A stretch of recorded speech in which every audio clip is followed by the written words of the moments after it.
بسم الله الرحمن الرحیم. السلام علیکم ملګرو. امید لرم چې تاسو ټول بخیر. مونږه د انګلیش یو ډیر اهم سیریز شروع کړی دی د پیر اف ورډز او د دې مونږه تر اوسه پوری د پارت نمبر 6 پوری الریډي کړی دي. نننې لیسن زمونږه د پارت نمبر 7 او په دې کې به مونږه یو ډیر زیات اهم پیر اف ورډ کو. د دې په باره کې ما تاسو ته زمونږ چې کوم د فیسبوک پیج دی باغی باندې ما تاسو ته یو نوٹ هم پرې خو چې راتلونکو لیسن یعنی دا لیسن به زمونږ ډیر زیات اهم وي. په دې کې به مونږ صرف یو پیر اف ورډ کو. خدا ډیر زیات اهم پیر اف ورډ دی. زما تاسو ټول ته اول دا یو سپیشل ریکوست دی چې د چا هم شوق کیږي چې هغه سجده کوي نو دا ویډیو کم از کم تر اخره پورې وګورئ ځکه چې په دې کې به تاسو ډیر سجده کوي. په دې کې یو دومره اهم پیر اف ورډ دی چې دا غي ډیر زیات استعمال دی. نو راځي خپل لیسن شروع کوو. زمونږه نننې پیر اف ورډ دی bear او bear. تاسو د پیر اف ورډ ته وګورئ دا دوه ټکي دي. د دوانو आवाज بالکل یو شانتي دی خو د دوانو په سپیلینګ کې فرق دی. نو راځي مونږه په نمبر باندې دا دوانه کوو. اول به مونږ کوو bear او د دې bear سپیلینګ څه دی؟ BEAR او ویل کېږي bear.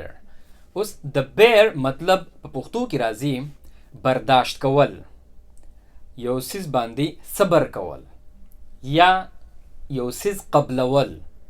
او یا په پښتو کې مونږه د دې لپاره بل یو ټکی هم استعمالو او هغه دی زغمول. دا خو د دې په پښتو کې معنی شولې. په اردو کې به د دې معنی راځي برداشت کرنا او یا صبر کرنا او یا قبول کرنا. په انګلیش کې هم د دې لپاره نور ټکی هم استعمالیږي. مثال په تور to tolerate ویل کېږي برداشت کولو ته او bear هم ویل کېږي برداشت کولو ته.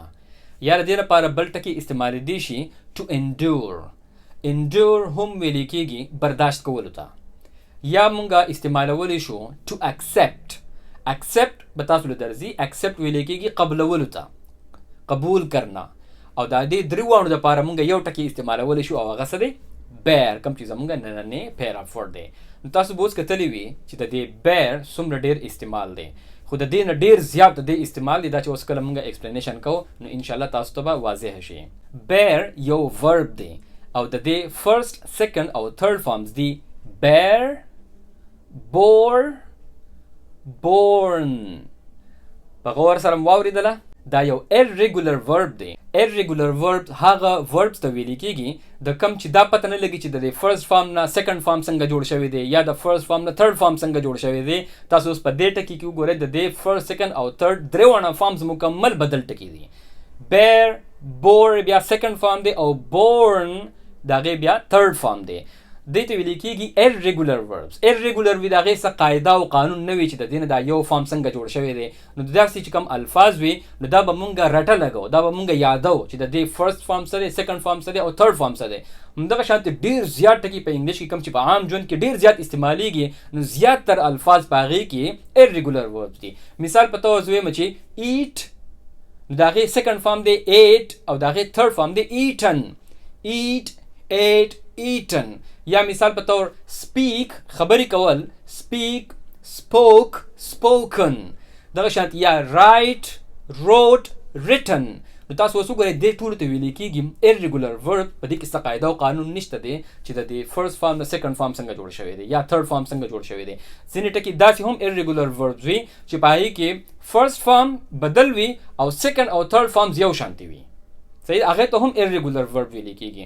مثال په تور read، read، read ویل کېږي لوستلو ته. دا غي فرست فارم دی، دا غي سیکنډ او تھرد فارم دی read، سیکنډ او تھرد فارم یو شانتي دي خو دا هم irregular verb راځي ځکه چې دا بغیر څه قاعده نه، بغیر څه قانون نه دا جوړ شوی دی. اوس د دې تاسو وګورئ په read کې سپیلینګ یو شانتي دی read، read خو پرونانسیشن بدل دی. چې کله موږ read وایو نو دا به موږ د پاست ټینس لپاره استعمالو، دا به د هغې سیکنډ فارم استعمالیږي. نو دغه شانتي ډېر الفاظ دغه شانتي شته چې هغه irregular verbs دي. یو وی regular verb. regular verbs چې کوم په انګلیش کې زیاتر verbs چې دي هغه regular verbs دي. د هغې چې کله موږ د فرست فارم نه سیکنډ یا تھرد فارم جوړو نو د هغې سره موږ یا د ډي او یا د ای ډي اضافه کوو، د هغې نه سیکنډ او تھرد فارم جوړ شوي. هغه ډېر زیات اسان وي. د هغې هم دغه قاعده ده، هغه د یو قاعدې قانون مطابق جوړیږي. مثال په طور play، played، played. لوبي کول نو play راغی او played played دغه سره موږ صرف د ای ډی اضافه وکړه. نو څومره چې هم بیا ریګولر وربز وي دا کوم چې د قاعده او قانون مطابق جوړیږي د هغه همیشه سیکنډ او تھرد فارمز یو شانتي وي او فرست فارم یې بدل وي. صحیح ده؟ څنګه چې دا ما تاسو له اوس اگزامپل درکو play played played یا دغه شانتي تاسو ډیر زیات ټکی اغستې شئ. مثال په تور زوی مچي accept accepted accepted. نو تاسو وګورئ په دې کې هم موږ صرف د ای ډی اضافه وکړو. دغه شانتي ډیر الفاظ چې هغه بیا ریګولر وربز دي. د دې په باره کې موږ ښه تفصیلی لیسنز الریډي کړی دي. که د چا شوق کیږي نو زمونږ ویډیو سیکشنز کې تاسو لاړ شئ، هلته کې به تاسو د دې ریګولر وربز او د ایرریګولر وربز تفصیلی ویډیوز میلاوي شي. صحیح ده؟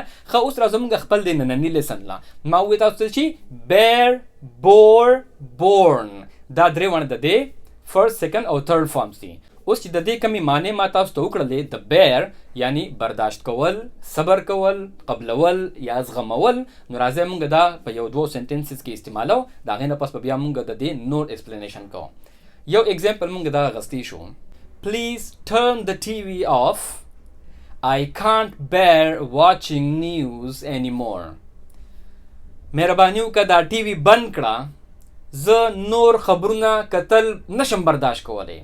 So I can't bear watching news anymore. زه نور خبرونه کتل نشم برداشت کولی. Please turn the TV off. مهرباني وکړه خدای ته وګوره دا ټي وي بند کا. نو دلته کې اوس وګورئ ما په دې سنټنس کې دا استعمال کړلو چې زمانه دا خبرونه کتل نور نه برداشت کیږي. نو دلته کې د دې هغه برداشت معنی مونږه استعمال کړله. یو ایگزامپل بل خلوص. Tell me now. I can't bear the suspense. ما ته اوس وایا زمانه دا سسپنس نه برداشت کیږي. سسپنس په انګلیش کې ویل کیږي یعنی د یو سیس په باره کې سړی ته شک وي یا پته وته نه لګي چې یار څه به کیږي. ډېر زیات سسپنس موږ سسپنس والا فلمونه هم ګورو که نه. نو زه اوس په دې سنټنس کې وایم چې tell me now ما ته اوس ووایه I can't bear the suspense. زه دا سسپنس نشم برداشت کولی. مثال په تور څوک ما ته سټوري وایي د یو څیز په باره کې خبره کوي ما ته او خبره اوږدېږي ورو ورو، زه وایم چې یاره په دې اخر کې به څه چل شوی وي، زما نه برداشت کېږي، صبر رانه نه کېږي. نو زه هغه ته وایم چې یاره زما نور نه برداشت کېږي، زما نور صبر نه کېږي. ما ته زر ووایه چې څه چل شوی و. صحیح ده؟ سسپنس را نور نه برداشت کېږي. سو I can't bear. نو دغه شانتي تاسو وګورئ په دې سنټنسز کې موږ دا استعمال کړلو د برداشت لپاره یا د صبر کول لپاره چې زموږ یا صبر نه کیږي یا برداشت نه کیږي. نو دغه شانتي دا موږ په سنټنسز کې استعمالولی شو. ښه اوس راځي موږ د دې bear نور استعمال ګورو چې دا موږ په کوم موقعو باندې چرته استعمالولی شو. یو استعمال د دې راځي bear responsibility. responsibility ویل کیږي ذمہواری ته. نو bear responsibility براشي ذمہواری قبلول. ما تاسو ته ویلو چې د bear مطلب څه دی؟ برداشت کول، صبر کول یا قبلول. نو د bear responsibility مطلب برازي ذمہواری قبلول. اوس د دې موږ یو ایگزامپل سنټنس کوو نو تاسو ته به د دې د معنی واضح شي. د دې مثال موږ داسې اغستی شو. I will bear the responsibility for whatever happens. زه به ذمہواری قبلوم چې هر څه وشوله، چې هر څه پیښ شوله. د دې خبرې مطلب دا دی چې فرض که زه یو کار کول غواړم او زه چاته وایم چې یاره زه دا یو کار کوم، پای کې چې مطلب هر څه وشوله whatever happens چې هر څه پیښ شوله I will bear the responsibility. زه به د هغې ذمہواری قبلوم. نو دغه شانتي دا مونږ ګور په سنټنس کې استعمال کړلو. یا مونږ داسې هم ویلی شو It's your decision. You have to take the responsibility if things go wrong. دا ستا فیصله ده. It's your decision. You have to take the responsibility. ته به د دې ذمہواری اخلي if things go wrong که خبره ورانی ته لاړله. ته چاته وایي چې یاره تا یو فیصله کړې ده خو دا ستا فیصله ده، مطلب د خبرې دا دی چې زما پکې رضا نشته دی که خبره ورانه شوله. if things go wrong you have to take the responsibility. ته به د هغې ذمہواری اخلي، ته به د هغې ذمہواری قبلې.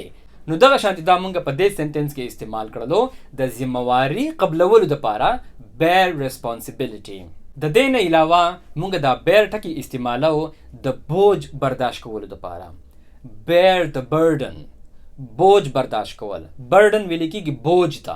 بوج مونږ په پښتو کې هم بوج وایي، په اردو کې ورته هم بوج ویل کېږي. بوج څه ته وایي؟ مثال په طور په چا باندې د ټول کور بوج په سر وي. یعنی یو کس د ګټې وټې یو کس وي او بچی وي او مور او پلار وي او خویندې وروڼه وي، نو خلک وایي یاره ټول بوج د ده په سر باندې دی. نو دا دی هغه برډن. بوج مونږ په ډېرو مختلف طریقو باندې استعمالولی شو، خو دغې نه به تاسو ته ما چې تاسو ته دا کومه خبره اوس وکړله د دې نه به تاسو ته واضحه شوي چې بوج څه ته ویلې کېږي. نو bear the burden مطلب بوج برداشت کول، د هغې دپاره هم مونږ دا bear ټکې استعمالو. burden راځي د بوج دپاره او bear به راشي د برداشت کولو دپاره بوج برداشت کول. نو اوس مونږ دا په سنټنس کې استعمالو، نو تاسو به د دې معنی نوره هم واضحه شي. The landlords should bear the burden of the repairs, not the tenants. مالکان دی د کورونو د ریپیر بوج برداشت کړي، کرایدار نه. دا د دې فقرې لفظي معنی ده. لینډ لارډ ویل کېږي د کور مالک ته، د چا چې یو کور یې هغه په کرایه ورکړي، نو کوم چې مالک یې هغه ته لینډ لارډ ویل کېږي. په دې سنټنس کې زه وایم چې فرض کا یو کور وي، مثال په تور د هغې دیوال را پرېوتو، سیلی طوفان راغله، دیوال را پرېوتو، چت یې را پرېوتلو، نو هغه د کم چې کور کرایهدار وي نو هغوی خو صرف کرایي ورکوي. نو په دې سنټنس کې مونږ دا وایو چې لینډ لارډ دی د دې ریپیرز دا بوج برداشت کړي، ناٹ د ټیننټس، کرایهدار نه. ټیننټس ویل کېږي کرایهدارو ته، یعنی کم خلک چې په یو کور کې په کرایه باندې اوسېږي نو هغه خلکو ته بیا ویل کېږي ټیننټس.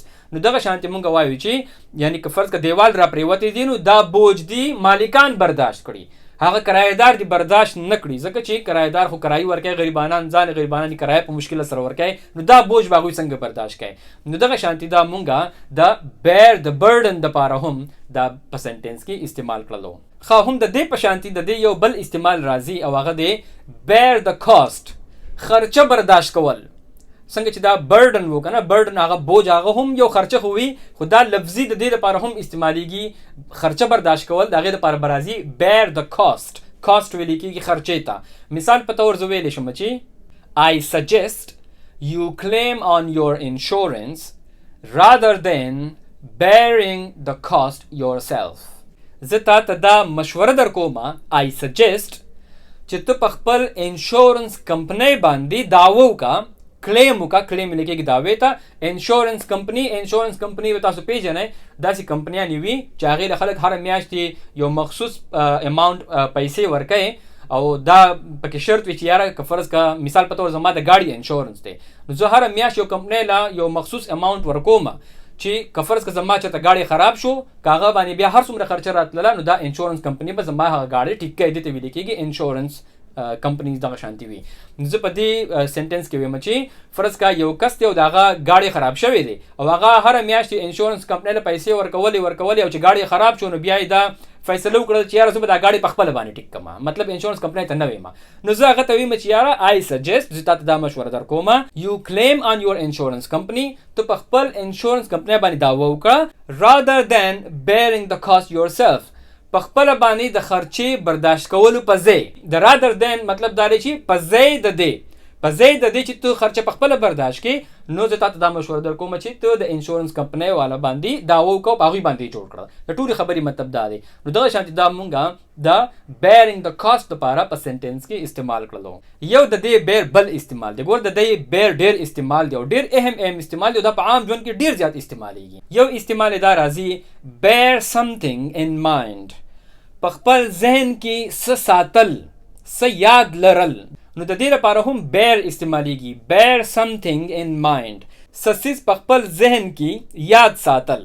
اوس دا موږ په سنټنس کې داسې استعمالولی شو thank you for your advice I will bear it in mind. ستا د نصیحت کولو ډېره مننه، زه به دا په خپل ذهن کې یاد ساتم. مثال په طور ما اوس هغه یو کس له په دې بل اگزامپل کې مشوره ورکړله چې ته د خرچه په خپله مه برداشت کوه او د انشورنس کمپنۍ باندې دعوه وکړه. نو هغه ما ته په فرض که په جواب کې ووایي چې ستا د نصیحت کولو یا ستا د مشورې راکولو ډېره مننه، زه به دا خبره په خپل ذهن کې یاد ساتم. I will bear it in mind. صحیح ده؟ نو دغه شانتې هم دا مونږه په سنټنس کې استعمالو. یو بل استعمال د دې راځي bear someone's weight، د چا یا د یو څیز وزن برداشت کول. bear someone's weight خو تاسو به پیژنئ وزن ته ویلی کېږي. نو مثال په طور فرض کا د دې چې اوس موږ اگزامپل واخلو تاسو به پته ولګي. فرض کا یو کس ډېر زیات غټ دی که نه، وزن یې ډېر زیات دی دغه، او هغه په یو کرسۍ باندې کېناستو او هغه کرسۍ ماته شوله. نو په هغه ټایم کې زه ویلی شم چې the chair collapsed، کرسۍ ماته شوله because it couldn't bear his weight، ځکه چې هغې د وزن نشو برداشت کولی.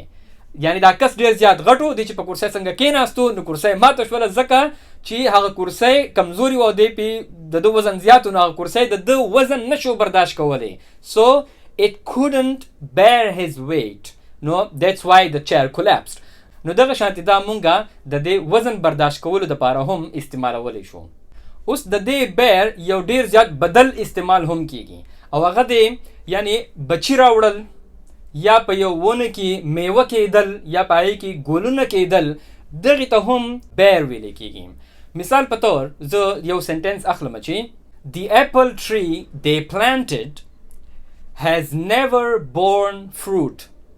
د مڼې ونه کومه چې دوی ناله کړې وه they planted has never borne fruit، هغې کله هم میوه نه ده کړي، میوه یې نه ده پیدا کړي. born دلته کې ما استعمال کړلو، تاسو په خپل ذهن کې باندې زور راولئ د دې bear third form څه دی؟ born. bear bore born. نو په دې سنټنس کې ما د هغې هغه third form استعمال کړلو ځکه چې زه یو د ماضي خبره کومه. فرض که چا یوه ونه ناله کړې ده 10 کاله مخکې او هغې په 10 کاله کې چېرته د مڼې نه دي نیولي، نو زه وایم چې دوی چې کومه دا ونه ناله کړې وه هغې چېرته تر اوسه پورې میوه نه ده نیولي، میوه یې نه ده کړي، میوه پکې نه ده پیدا شوي. نو په دې سنټنس کې بیا ما هغه bear استعمال کړلو د پیدایش دپاره، د دې فروټ د پیدایش دپاره. دغه شانتي دا مونږ د انسان د بچو د پیدایش دپاره هم استعمالولی شو. مثال په طور زه وایم چې she had born 4 children by the time she was 30. هغې 4 بچي پیدا کړي وو کم وخت چې هغه د 13 کالو وه. فرض کا یو جنۍ ده او د هغې په باره کې زه وایم چې دا چې کله د 13 کالو وه نو د دې 4 بچي پیدا شوي وو. So she had born، نو د دې born سپیلنګ څه دی؟ BORNE. دا هغه بل born نه دی، هغه هم پیدایش ته ویلی کېږي BORN. صحیح ده؟ دا د دې bear یعنی بچی پیدا کول یا دغه شانتي دا ما چې تاسو اوس میوه یاده کړه هغه پیدا کول، د هغې دپاره چې کوم دا born استعمال شوی دی. ځکه چې زه د ماضي خبره کوم نو ځکه ما په دې کې third form د verb د دې استعمال کړلو. she had born 4 children by the time she was 30. نو دغه شانتي دا مونږه د پیدایش دپاره هم استعمالولی شو. ښه اوس راځو مونږ د دې یو بل استعمال لا او هغه دی to change direction slightly. لږ شانتي خپل ډایرکشن چینج کول، لږ شانتي خپل اړخ بدلول. د دې مطلب دا دی چې کله هم مونږه اکثر تاسو به خیال کړی وي چې مونږه چېرته د چا نه تپوس وکړو چې یاره دا پلانکې ځای فرض که چېرته کې دی، نو تاسو ته چې هغه کله د هغه ځای پته وایي نو هغه تاسو ته وایي چې after you go past the library keep bearing left. کله چې ته د دې لایبررۍ نه واوړې د هغې نه پس لږ شانتي ګس لاس ونیسه، یعنی لږ شانتي به الټه اړخ ته ګس اړخ ته به لږ شانتي تاو شي. نو دلته کې مونږه bear left استعمال کړلو چې معمولي غونتي به لږ شانتي به ګس لاس ته تاو شي. نو د دې دپاره هم مونږه bear ټکي استعمالو. ګوره یو خو وي داسې 2 لارې، مثال په توګه یو لاره بالکل دا خوا تللې ده او یو دې خوا تللې ده. slightly changing direction مطلب دا دی bear left مونږ دې ته وایو چې فرض که دا دغه شانتي 2 لارې دي، دا یو بل سره ډېر نږدې دي، دا یوه لاره سیده تللې ده او دا یو ته لږه شانتي بېله شوې ده د دې بلې لارې نه. نو په دې ټایم کې مونږ وایو چې keep bearing left، لږ شانتي به ګس لاس نیسې، ګس لاس ته به دغه شانتي تاویږي. نو دغه شانتي په دې موقع باندې هم مونږه bear ټکي استعمال کړلو د ډایرکشن د طرف د بدلولو دپاره. او دا چې کله هم مونږه میپس استعمالو یا ګوګل میپس باندې کله سړی سفر کوي ګاډی چلی نو په هغې کې اکثر تاسو ته وایي چې keep bearing left، یعنی لږ شانتي ګس اړخ ته زور کوه، ګس اړخ ونیسه. نو دغه شانتي دا مونږه د ډایرکشن دپاره هم استعمالو. ښه اوس راځو مونږ د دې اخیري استعمال لا چې تر څونه پورې ما د دې ریسرچ کړی دی نو د دې یو اخیري استعمال بل کېږي د bear او هغه راځي bear witness. bear witness witness ویلی کېږي ګواه ته او bear witness مطلب دا دی چې څوک کله د یو څیز ګواهي ورکوي د دې مطلب دا راځي چې کله انسان د یو څیز گواهی کله ورکوي، کله چې انسان د یو څیز په باره کې یقیني وي چې یار دا کار دغه شانتي دی، نو بیا علی انسان د هغې گواهی ورکوي که نه، نو یا هغه کار انسان ته صحیح ښکاري، ټرو ورته ښکاري، رښتینې ورته ښکاري، نو په هغه وخت کې هم بیا خلک گواهی ورکوي. نو کله چې هم مونږ د یو څیز گواهی ورکو، نو په هغه ټایم کې مونږ وایو چې I bear witness، زه د دې څیز گواهی ورکوم. کله چې هم تاسو که خیال کړی وي، اکثر چې فرض که یو عیسائی یا یو هندو یا د بل مذهب نه یو کس اسلام ته راځي او مسلمانیږي، نو هغه بیا د شهادت کلمه وایي که نه. نو په انګلیش کې د شهادت کلمه څنګه ده؟ مونږ وایو چې I bear witness that there is no God but Allah. زه د دې گواهی ورکوم چې بل خدای نشته دی مګر صرف الله پاک. د دې کلمې خو به تاسو ته پته وي معنی. کله که فرض کا یو هندو مسلمانیږي، نو د هغې نه مخکې خو هغه په ډېرو خدایانو باندې یقین ساتي. دلته کې بیا دی چې کله د شهادت وایي او حلف اوچتای، نو په هغه ټایم کې هغه وایي چې I bear witness that there is no God but Allah. زه د دې گواهی ورکوم، یعنی دا خبره اوس ماته رښتینې ښکاري، زه د دې خبرې گواهی ورکوم چې د الله پاک نه بغیر بل خدای نشته دی. نو دغه شانتي چې کله هم انسان گواهی ورکوي، نو په هغه ټایم کې هم دا بیر ټکی استعمالیږي، او په دې وخت کې به بیا د بیر مطلب څه وي؟ په هغه برداشت کول به نه وي او یا هغه صبر کول به نه وي، بلکې یو قسم لا هغه قبلول به وي، اکسپټ کول به وي چې زه دا خبره اکسپټ کوم، دا خبره زه قبلوم، چې دا مطلب دا خبره ماته رښتینې ښکاري، دا ماته صحیح خبره ښکاري. نو دغه شانتي بیا مونږ دا د گواهۍ دپاره هم استعمالو. یو لاست اگزامپل اخلو د دې گواهۍ دپاره، ځکه چې دا اخري اگزامپل هم ډېر ضروري دی. He bore false witness against me in the court last year. هغه تیر شوي کال په عدالت کې زما خلاف د دروغو گواهی ورکړې وه. دا د دې خبرې ټول د دې سنټنس ترجمه ده، لفظي ترجمه ده. دلته کې ما ووایي چې he bore witness، ما bear witness ونه وی. د چا په ذهن کې راځي چې ولې ما بور استعمال کړلو؟ ما بور ځکه استعمال کړلو چې دا زه د تیر شوي کال خبره کومه. لاست ایئر ما ویله چې هغه تیر شوي کال زما خلاف په عدالت کې د دروغ گواهی ورکړې وه. نو چونکې دا د تیر شوي کال خبره ده، نو دا بیا پاست ټینس شولو، نو دلته به مونږ د دې بیا سیکنډ فارم استعمالو، او د بیر سیکنډ فارم دی بور. نو ځکه زه وایم چې he bore false witness against me، زما خلاف هغه په عدالت کې د دروغو گواهی ورکړې وه. د دروغو گواهی دې ته ویل کېږي که فرض که ما یو جرم نه وي کړي او یو کس په عدالت کې لاړ شي او هغه د دروغو گواهی ورکړي چې یار ما دې کس لیدلی و، ده دا جرم کړی دی، زه ګواه یم د هغې، او د هغې وټنس جوړ شي، د هغې ګواه جوړ شي، نو هغې ته بیا ویل کېږي فالس وټنس، د دروغو گواهی، د دروغو گواه. نو په دې اگزامپل کې مونږه دا بیر ټکی د دې سیکنډ فارم چې کوم بور دی هغه مونږ په دې کې استعمال کړلو. د دې ځای پورې مونږ د دې بیر ټکی مختلف استعمال چې څنګه کیدی شي څومره زما په ذهن کې راځي چې مونږ دا بیر ټکی استعمالولی شو. کیدی شي چې د دې نه علاوه نور هم دا د څه لپاره استعمالیږي، ځکه چې دا هر څه لپاره تاسو وګورئ دا بیر ټکی مونږ استعمالولی شو.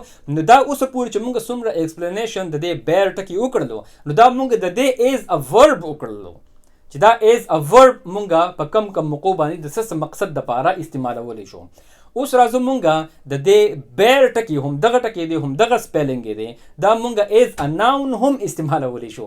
او ایز ا ناون د دې استعمال ډیر آسان دی، او هغه دا دی چې ناون څه ته ویل کېږي؟ ناون د انسان یا د یو څیز یا د ځناور او یا د ځای نوم ته ناون ویل کېږي، او یا یو آیډیا وي، تصور وي، هغې ته ناون ویل کېږي.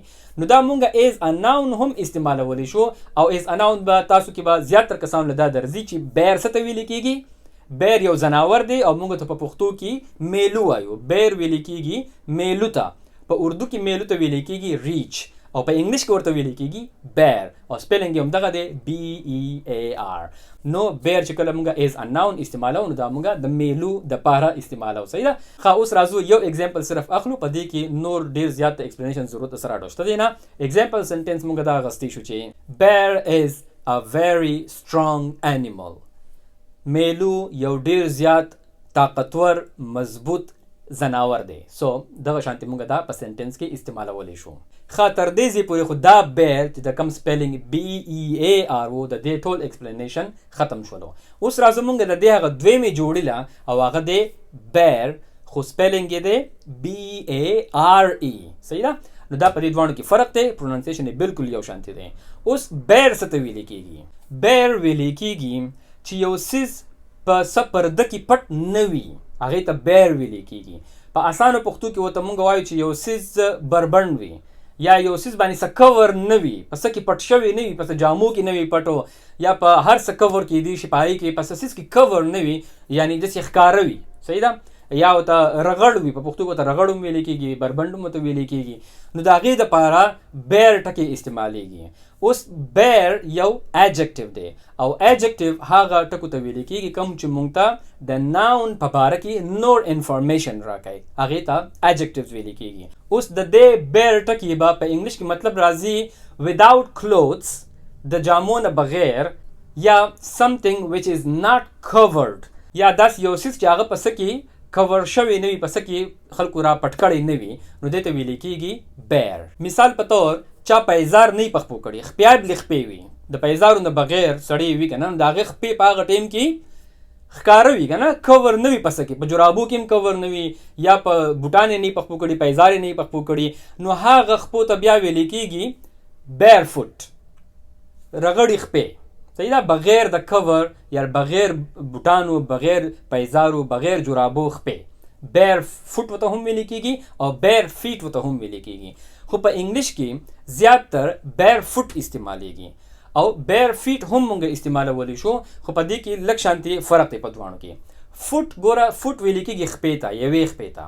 فیټ ویل کېږي دا د فوټ پلورل دی، د هغې جمع ده فیټ.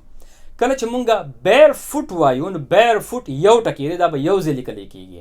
که فرض که مونږ بیر فیټ استعمالو نو بیا به دا دوه ټکي لیکلی کېږي، بیر به ځان نه لیکلی کېږي او فیټ به ځان نه لیکلی کېږي. اوس راځئ مونږ د دې یو دوه اگزامپل سنټنسز اخلو، په هغې کې زه تاسو ته د دې دواړو په فرق باندې یو څو اهم خبرې به کوم. صحیح ده؟ د بیر فوټ او د بیر فیټ په حوالې سره. زه یو اگزامپل سنټنس اخلم چې don't walk outside in your bare feet. خپې بلې خپې بهر مګرځه. Don't walk outside in your bare feet. خپې بلې خپې بغیر پیزارو نه بهر مګرځه. فرض که یو ماشوم دی، فرض که زما ماشوم دی، زوی مې دی، یا هغه ته زوی مې چې بهر خپې بلې خپې مګرځه، خامخا پیزار په خپو که، هسې نه چې ځان له چېرته خپه خوږ نه کوې. You might hurt your feet. کېدای شي چې ته ځان له خپې خوږ کړې. نو اوس په دې سنټنس کې زه وایم چې don't walk outside in your bare feet. نو ما بیر فیټ استعمال کړلو. نو اوس کله چې هم مونږه بیر فیټ استعمالو نو د بیر فیټ دپاره بیا ضروري دا ده چې په هغې کې به مونږه پریپوزیشن هم استعمالو او پوزیشن به هم استعمالو. اوس په دې سنټنس کې پریپوزیشن څه دی؟ in your bare feet. in پکې پریپوزیشن دی او your پکې پوزیشن دی. پوزیشن ویل کېږي ملکیت ته. هغه خپې مطلب د چا خپې دي، د هغې مالک څوک دی. زه د کومو خپو په باره کې ذکر کوم نو د هغه کس ذکر به پکې زه خامخا کوم، دې ته ویل کېږي پوزیشن. نو په دې اگزامپل کې زه خپل زوی ته وایم چې don't walk outside in your bare feet. You might hurt your feet. مطلب به ټولې خبرې دا راځي. اوس که فرض که هم دغه سنټنس زه واخلم او زه په دې کې بیر فوټ استعمالول غواړم نو په هغې کې بیا ماته د پریپوزیشن او یا د پوزیشن د استعمالولو ضرورت نشته دی. مثال په طور هم دغه سنټنس زه داسې هم ویلی شم چې don't walk outside barefoot, you might hurt your feet. بهر خپې بلې خپې مه ګرځه، کېدای شي چې ځان له به خپې خوږ کړئ. نو تاسو اوس وګورئ د دواړو فقرو مطلب بالکل یو شانتي دی، خو په هغه پیله سنټنس کې په هغه پیله اگزامپل کې مونږه in your bare feet وویله او په دې دویم سنټنس کې ما څه وویله don't walk outside barefoot. نو ما پکې نه د هغه ان استعمال وکړو، نه مې پکې د هغه یور استعمال وکړلو. نو د دې وجې نه بیا په انګلیش کې د بیر فیټ په ځای باندې د بیر فوټ استعمال زیات دی او د هغې وجه همدغه ده چې د بیر فوټ سنټنس بیا ډېر ایزي جوړېږي. په هغې کې مونږ ته بیا د ایکسټرا پریپوزیشن او یا د پوزیشن ظاهرولو د هغې په باره کې د خبرو اترو کولو ضرورت نه پیښیږي. نو دا خو شولو د دې بیر ایکسپلینیشن چې بیر څه ته ویلی کېږي. اوس یو اگزامپل اسان غونتی اگزامپل د خپو دپاره زه دا هم ویلی شم چې I like to walk barefoot on the beach. زه په بیچ باندې خپې بلې خپې واک کول ګرځېدل خوښوم. یو اگزامپل مونږ بل اخلو ځکه چې دا اوس اگزامپل خو مونږ صرف د خپو واغستو چې خپې بلې خپې نو دا بیر فوټ شولې. یو اگزامپل مونږ اخلو چې دا بیر مونږ په نور څنګه طریقو باندې یو څیز داسې ایکسپلین کولی شو چې هغه کور نه وي یا په جامو کې پټ نه وي. نو راځئ یو اگزامپل بل اخلو. There is no carpet in the room, just bare floorboards. په کمره کې په کوټه کې کارپټ نشته دی خو هسې تشې تختې دي. په آسان الفاظو کې به دا معنی راځي یعنی رغړې تختې دي، تشې تختې پرتې دي په کمره کې په کوټه کې، کارپټ په تختو باندې نشته دی یعنی هغه تختې په کارپټ کې کور نه دي، په هغې باندې د پاسه څه کور نشته دی. نو دغه شانتي دا مونږه په دې سنس کې هم چې په کم یو څیز هم په څه څیز کې کور نه وي نو د هغې دپاره بیا مونږه دا بیر ټکی استعمالولی شو. نو دا و ټول استعمال د بیر په حقله سره. اوس یو اخیری پوینټ مونږ بل ایکسپلین کوو ځکه چې د دې سره تړلی دی. نو زه ویډیو خو اوږده شوله ما ته پته ده خو چې د دې سره یو ځای وکړم نو اوس به په اسانه باندې پوه شي، بیا به د هغې لپاره ځان له لاسه ټاپک کوي. یو ټکی بل دی هغې ته ویلی کېږي بیرلی. ټکی هم دا یو دی دا BARE والا، خو دا مونږ بیا ایز ان ایڈورب استعمالو. ایڈورب کومو ټکو ته ویلی کېږي کوم چې مونږ ته د ورب په باره کې یا د بل ایڈجکټیو په باره کې یا د بل ایڈورب په باره کې او یا د یو فریز په باره کې مونږ ته نور ایکسپلینیشن راکوي هغه ټکو ته ایڈورب ویلی کېږي. نو دا هم دا بیر مونږ ایز ان ایڈورب هم استعمالو او کله چې مونږ دا بیر ټکی ایز ان ایڈورب استعمالو نو هغه به بیا استعمالیږي بیرلی. نو کله چې بیا دا مونږه ایز ان ایڈورب یعنی بیرلی ټکی استعمالو نو د دې معنی بیا مکمل بدل شي، د دې بیا مکمل نوی معنی به وي او هغه معنی څه ده؟ د یو څیز ډیر لږ شانتي مقدار، یو څیز په ډیر لږ مقدار کې وي هغې ته ویلی کېږي بیرلی. په پښتو کې د دې 3 معنی راځي. صحیح ده، دې ته په غور سره غوږ کېدو دا بیا په ایگزامپلز کې چې اوس مونږ کله کوو په هغې کې به زمونږ په کار راځي. یو په پښتو کې د دې معنی راځي په مشکله سره، یا دویمه معنی راتلی شي بیخي لږ یعنی لږ شانتي ډیر معمولی. صحیح ده، دا ټولې معنی ما تاسو ته وکړلې، دا ټولې معنی د څه دي؟ بیرلی. اوس چې کله مونږ اگزامپل سنټنسز اخلو نو تاسو به بیا د دې ټولو په دې ټولو معنو باندې پوه شئ. اگزامپل نمبر 1 They have barely enough money to pay their rent. د هغوی سره صرف دومره پیسې دي چې په مشکله سره خپله کرایه ورکولی شي. دا د دې فقرې لفظي معنی ده. They have barely enough. enough ویلی کېږي کافي ته. د هغوی سره دومره پیسې دي چې هغه صرف ایله د هغوی د کرایه په مشکله سره کېږي.